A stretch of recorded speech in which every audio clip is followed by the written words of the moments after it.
Y'all ready to go? Morning. Thank you so much for joining us out here at the Red House Academy. My name is Miller. I'm the Director of Communications and Government Relations for the Utah Department of Corrections. My side is Executive Director Jared Garcia. I also want to acknowledge Chief Safety Officer Ryan Kenny, who's in the room with us. Last year, he served as incident commander for the execution. He will do the same role this year, and he did a really great job of making sure we think in a professional manner last year. So I want to acknowledge him for that. We'll talk to you about our Deputy Executive Directors. I would like to acknowledge Maureen Shirey, Spencer Turvey, and Mike Schoen with us as well today. This conference this morning will go over the logistics of covering upcoming execution on September 5th. Being done this last year, maybe you covered that. We'll be very familiar with the process, but we'll go over that once again today. And things you need to know come to be a coverage of the event coming up. Before we're going to have a statement from Executive Director Jared Garcia. Good morning, everybody. Thank you all for being here today. I want to start by sending my appreciation to the media for your coverage of the event for the public. Really appreciate your partnership during this event. I also want to publicly thank men and women for the Utah Department of Corrections. Oftentimes it can be a thankless career, but quietly come to work every day. Professional manner as we help people to transform their lives and protect their communities. Last week we received a warrant of execution for Ralph Leroy Menzies out of the 3rd Judicial Court, signed by Judge Matthew Bates. This is one of the most consequential be any state agency department called on to fulfill, and our department is ready to just that. We will carry out the statutory requirement in a professional, responsible manner. We have now actually started our preparation for this event, which is scheduled for September 5th.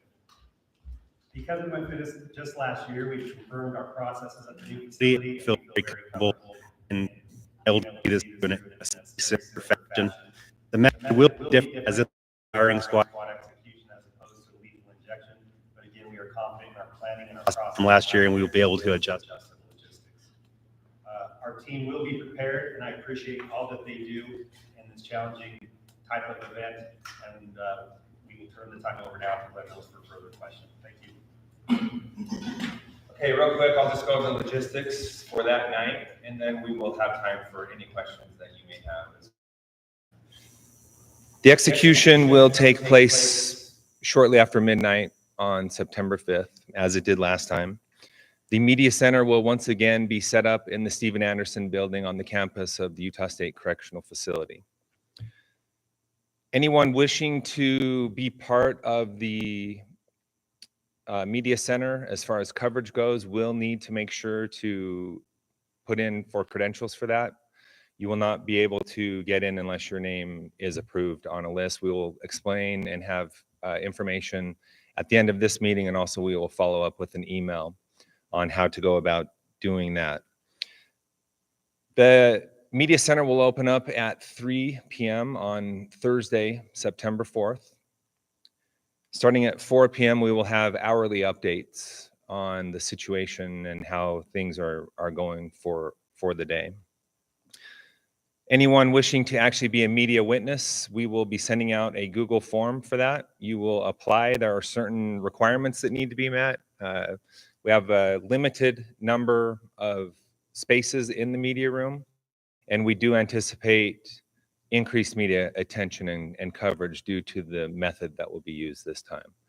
So we will stick by our policy, and there will be certain guidelines and requirements that need to be met, but we will review those that apply, and we will let those of you that are approved know. The deadline for applying for a media witness will be 5th. So you need to make sure to get it in by then.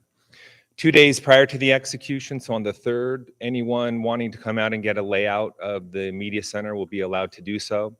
We will arrange for that. So any live truck situations, if you have any questions or just want to see how it will play out, we will be happy to let you in a couple days early to see that layout.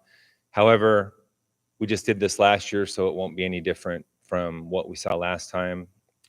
Most of you already saw the layout and understand how that will work, but we'll be happy to go through that again. On the day of, most roads will be closed, so you will have a couple checkpoints if you are credentialed media that you will need to show your ID to be able to get through those checkpoints. And then you'll just proceed to the main clearance point of the Utah State Correctional Facility, where you will be allowed in at that point to come into the media center. The free speech zone will once again be set up in the same location as well. That's out on 8,000 West and 700 North.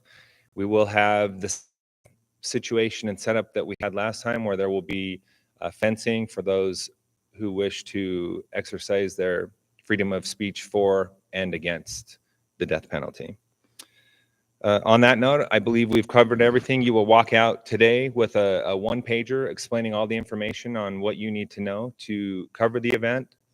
And then we will be following that up with an email through our regular distribution chain as well.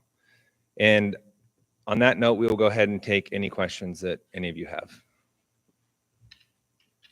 Given that the last time Utah executed someone by firing squad was back in 2010, does the state feel prepared to carry out that specific method? And how will this be different logistically from a lethal injection execution? So to answer your first part, like we were prepared to carry out this type of execution through a firing squad. The logistics are just a little bit different on how we locate firing squad members. We're just getting started with that process. And as Glenn mentioned, the room is the exact same room. The difference is a person, the condemned, is strapped down to a gurney during a lethal injection. And in this case, they will be in a chair sitting up. Outside of that, things are very similar. How will you recruit the firing squad members, and what will their qualifications be? That's still yet to be determined. We're still kind of working through that. And so I don't really have an answer for you today yet. Are you establishing a protocol for how you'll be deciding that? Or Yes. We'll want to make sure that there are people that are, first of all, mentally prepared to participate in this type of assignment. As you can imagine, it shouldn't be taken lightly. And also we want to make sure that they are skilled in an area that requires this as well. So those are things I'm considering, and I want to make sure that this goes through in a professional and a dignified way, and that we do it right. Are there any extra accommodations you have to make for a firing squad execution for someone who uses a wheelchair, uses an oxygen tank, compared to the last firing squad execution where he was more able-bodied person? No, I don't believe so. We monitor just like anybody that's in our care. We have them monitored with medical personnel. We will do the same here, and again, make sure that we carry this out in a dignified way. are there any more specifics you can offer on exactly how the state is preparing for that day? Like, I don't know, equipment, what kind of equipment will be used? Just any other specifics you can offer about how the state's preparing. I can elaborate. The weapons are 30 caliber weapons. We're not going to elaborate further on the make, the model, or anything like that. But again, preparations are not much different than last year's execution. Really, again, just the methodology that we're using is really the only difference. Outside of that, we feel like it will flow very similar to last year.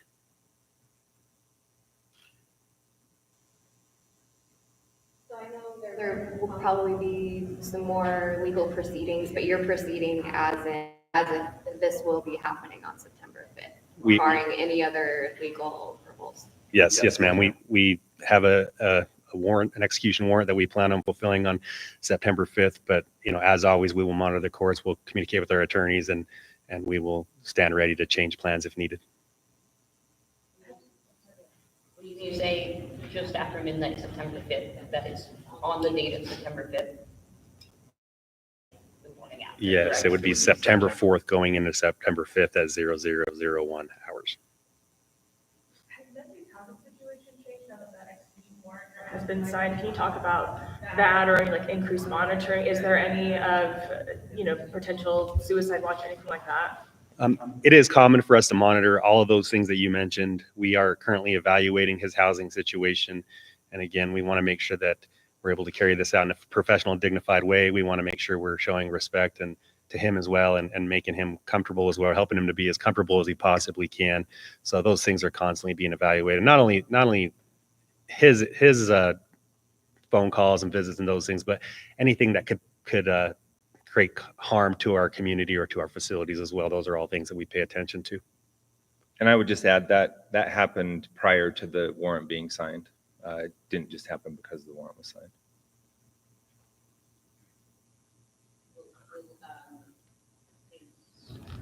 Visits or access to family members change at all, or does that remain the same as well? It will likely remain the same. As we get closer to the date, we will adjust potentially and evaluate.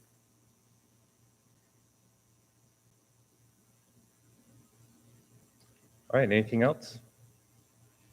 Okay, appreciate all of you being here, and we will be in touch. Make sure to grab one of these one-pagers on the way out, and then we will follow up with that email later this afternoon. Thank you.